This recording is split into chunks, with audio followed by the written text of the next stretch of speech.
Hello.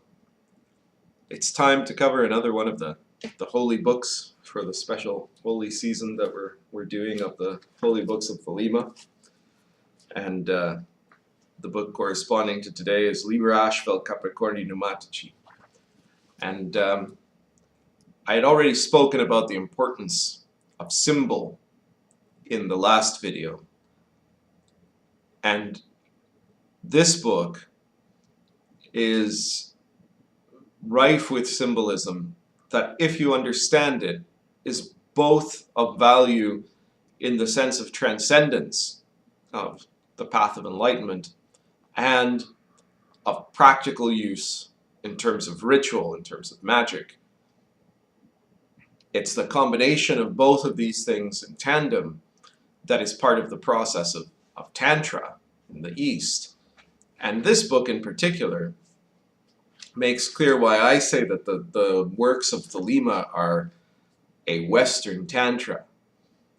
You can see all of the same themes in this book as you might see, for example, in the Shiva Sutras or some of the other tantric texts, where you have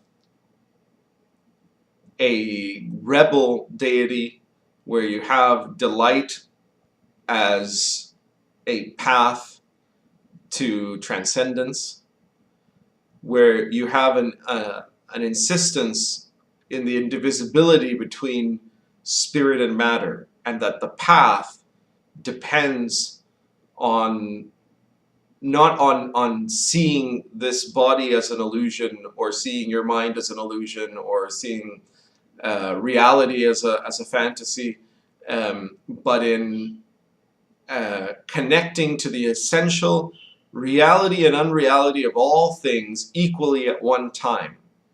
And well, let's get into the book then. Again, Liber A'Ash Capricorni Pneumatici,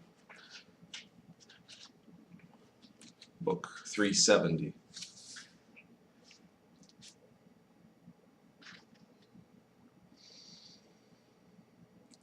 Gnarled oak of God, in thy branches is the lightning nested, above thee hangs the eyeless hawk.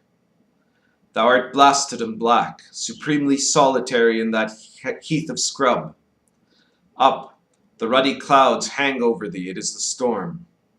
There's a flaming gash in the sky. Up, thou art tossed about in the grip of the storm for an aeon and an aeon and an aeon. But thou givest not thy sap, thou fallest not. Only in the end shalt thou give up thy sap, when the great God, Fiat, is enthroned on the day of Be With Us. For two things are done, and a third thing is begun. Isis and Osiris are given over to incest and adultery. Horus leaps up thrice armed from the womb of his mother. Harpocrates, his twin, is hidden within him. Set is his holy covenant, that he shall display in the great day of Mat, that is being interpreted the master of the temple of Aa, whose name is Truth. Now in this is the magical power known. It is like the oak that hardens itself and bears up against the storm. It is weather-beaten and scarred and confident like a sea captain. Also it straineth like a hound in the leash. It hath pride and great subtlety, yea, and glee also. Let the Magus act thus in his conjuration. Let him sit and conjure. Let him draw himself together in that forcefulness. Let him rise next, swollen and straining. Let him dash back the hood from his head and fix his basilisk eye upon the sigil of the demon. Then let him sway the force of him to and fro like a satyr in silence until the word burst from his throat. Then let him not fall exhausted, although the might have been 10,000-fold the human. But that which floodeth him is the infinite mercy of the genitrix of the universe, whereof he is the vessel. Nor do thou deceive thyself. It is easy to tell the live force from the dead matter. It is no easier to tell the live snake from the dead snake. Also concerning vows, be obstinate, and be not obstinate. Understand that the yielding of the yoni is one with the lengthening of the lingam.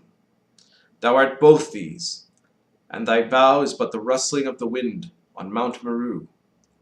Now shalt thou adore me who am the eye and the tooth, the goat of the spirit, the Lord of creation. I am the eye in the triangle, the silver star that ye adore. I am Baphomet, that is the eightfold word that shall be equilibrated within the three. There is no act or passion that shall not be a hymn in mine honor. All holy things and all symbolic things shall be my sacraments. These animals are sacred unto me, the goat and the duck, and the ass and the gazelle, the man, the woman, and the child. All corpses are sacred unto me. They shall not be touched save in mine Eucharist. All lonely places are sacred unto me. Where one man gathereth himself together in my name, there will I leap forth in the midst of him. I am the hideous God, who mastereth me is uglier than I. Yet I give more than Bacchus and Apollo, my gifts exceed the olive and the horse. Who worshippeth me must worship me with many rites. I am concealed within all concealments. When the most ancient Holy One is stripped and driven through the marketplace, I am still secret and apart. Whom I love I chastise with many rods. All things are sacred to me. Nothing is sacred from me. For there is no holiness where I am not. Fear not when I fall in the fury of the storm, for mine acorns are blown afar by the wind, and verily shall I rise again, and my children about me, so that we shall uplift our forest in eternity. Eternity is the storm that covereth me. I am existence, the existence that existeth not save through its own existence, that is beyond the existence of existences, rooted deeper than the nothing tree in the land of nothing.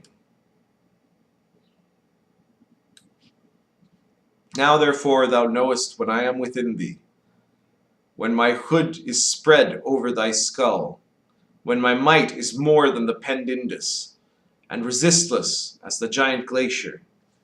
For thou art before a lewd woman in thy nakedness, for as thou art before a lewd woman in thy nakedness in the bazaar, sucked up by her slyness and smiles, so art thou wholly and no more in part before the symbol of the beloved, though it be but a pisacha or a yantra or a deva. And in all shalt thou create the infinite bliss, and the next link of the infinite chain. This chain reaches from eternity to eternity, ever in triangles.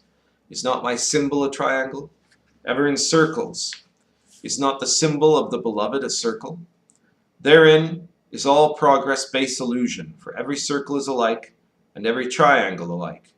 But the progress is progress, and progress is rapture, constant, dazzling showers of light, waves of dew, flames of the hair of the great goddess, flowers of the roses that are about her neck. Amen.